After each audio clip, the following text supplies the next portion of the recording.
Hai Sobat Daring, kami dari kelompok 6 mata kuliah Kebakaran dan Tanggap Darurat kelas 6D.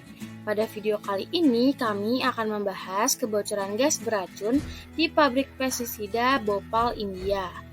Kelompok kami terdiri dari Siska Hairani, Farha Sukmadewi, Syifa Nindita, dan juga Sarah Nurhaliza. Terdapat 3 subpokok bahasan yang akan kami bahas dalam video kali ini. Yang pertama, analisis kasus. Yang kedua, penanganan dari pemerintah dan perusahaan. Dan yang ketiga, strategi dan rekomendasi pengendalian. Subbab yang pertama adalah analisis kasus berdasarkan 5W plus 1H. Yang pertama adalah what, yaitu kebocoran gas beracun di pabrik pestisida Union Carbide di dekat kota Bhopal, India. Selanjutnya ada who. Kasus ini disebabkan kebocoran gas di pabrik pestisida Union Carbide. Korban tewas yaitu sebesar 15.000 hingga 20.000 jiwa. Setengah juta orang yang selamat menderita masalah pernapasan, iritasi mata hingga kebutaan, dan penyakit lain yang disebabkan oleh paparan gas beracun. Yang ketiga ada when. Kecelakaan ini terjadi pada Kamis 3 Desember tahun 1984. Lalu ada where.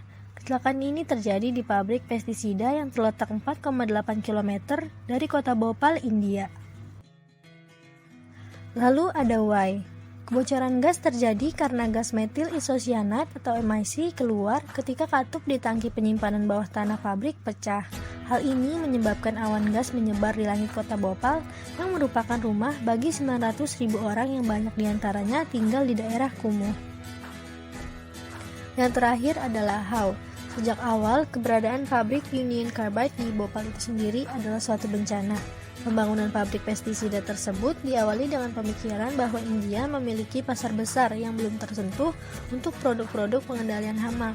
Namun petani India mengalami kesulitan untuk mengatasi kekeringan dan banjir, sehingga mereka tidak mampu membeli pestisida dari Union Carbide. Hal ini menyebabkan penjualan perusahaan tidak memenuhi harapan dan mengalami kerugian, sehingga harus menghentikan produksi pada awal 1980. Akan tetapi sejumlah besar bahan kimia berbahaya masih tetap ada, diantaranya 3 tangki yang menampung lebih dari 60 ton MIC. Karena proses produksi pabrik telah terhenti, maka sistem manajemen keamanan dan keselamatan pabrik tidak berfungsi dan dibiarkan rusak.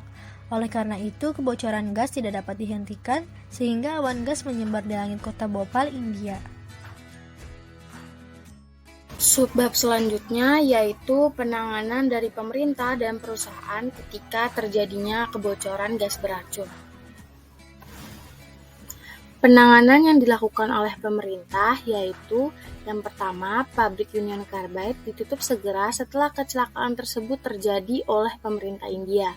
Kemudian, pemerintah mengirimkan pakar medis dan ilmiah ke tempat kejadian serta memerintahkan penyelidikan yudisial, di mana hasil investigasi menyatakan pabrik tersebut memiliki prosedur operasi dan keselamatan di bawah standar.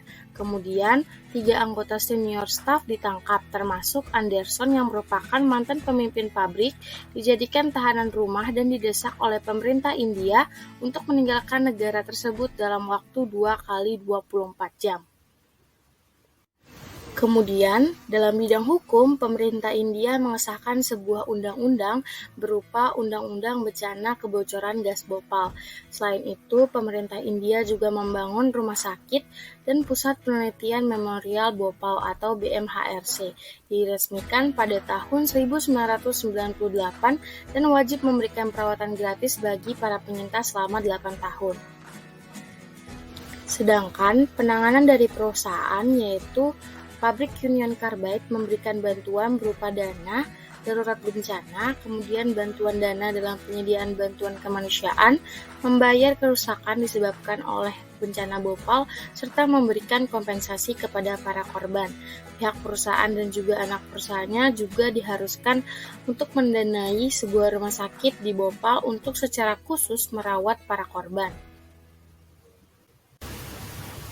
Namun, dari penanganan tersebut, tentunya kejadian ini tidak terlepas dari efek jangka panjang yang ditimbulkan.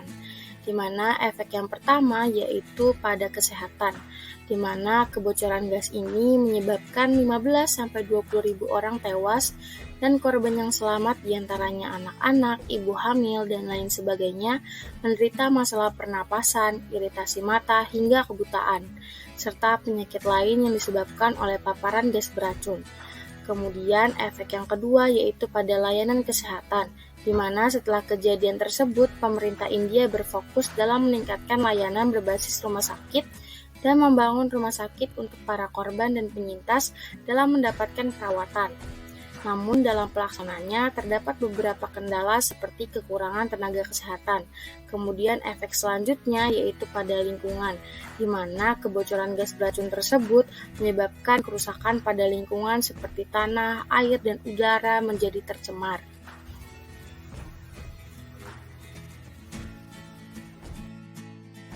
Sebahasan kita yang selanjutnya yaitu strategi dan rekomendasi pengendalian berdasarkan hierarki kontrol. Yang pertama yaitu eliminasi. Eliminasi tidak dapat dilakukan pada kasus ini karena bahaya yang ada merupakan bahan yang digunakan untuk membuat pestisida pada pabrik tersebut. Selanjutnya yaitu terdapat substitusi. Pengendalian substitusi yang dapat dilakukan yaitu dengan mengganti bahan kimia yang berbahaya dengan bahan kimia yang lebih aman untuk kesehatan. Dan selanjutnya mengganti alat-alat yang sudah tidak layak pakai seperti pipa pada pabrik tersebut dengan yang baru. Lalu pengendalian yang ketiga yaitu terdapat engineering control. Pada hal ini dapat dilakukan dengan membuat alarm deteksi kebocoran gas dan memperbesar kapasitas flammable storage untuk dapat menampung seluruh material flammable di area yang aman. Lalu yang keempat, pengendalian administratif kontrol. Pengendalian administratif kontrol dapat dilakukan yang pertama, melakukan monitoring dan maintenance secara rutin terhadap alat-alat yang ada. Yang kedua, memberikan pelatihan dan pengarahan terkait pekerjaan yang akan diberikan kepada pekerja. Yang ketiga, memberikan pelatihan tanggap darurat jika suatu saat terdapat kejadian yang tidak terduga kepada seluruh pekerja. Yang keempat, membuat SOP mengenai bahan-bahan berbahaya kimia dan gas metil isosianat. Dan yang terakhir, membuat aturan yang jelas dan sederhana mengenai keamanan pabrik. Selanjutnya, alat pelindung diri. Pekerja diwajibkan untuk menggunakan Respiratory Protective Equipment atau RPE seperti masker gas untuk meminimalisir terhirupnya gas beracun yang ada. Selanjutnya, pekerja diwajibkan untuk menggunakan Hazmat Level A. Hazmat Level A merupakan proteksi untuk melindungi pekerja dari uap, gas, kabut, dan partikel berbahaya bagi pernapasan, kulit, mata, dan kesehatan. Sekian pemaparan dari kelompok kami, kurang lebihnya mohon maaf. Wassalamualaikum warahmatullahi wabarakatuh.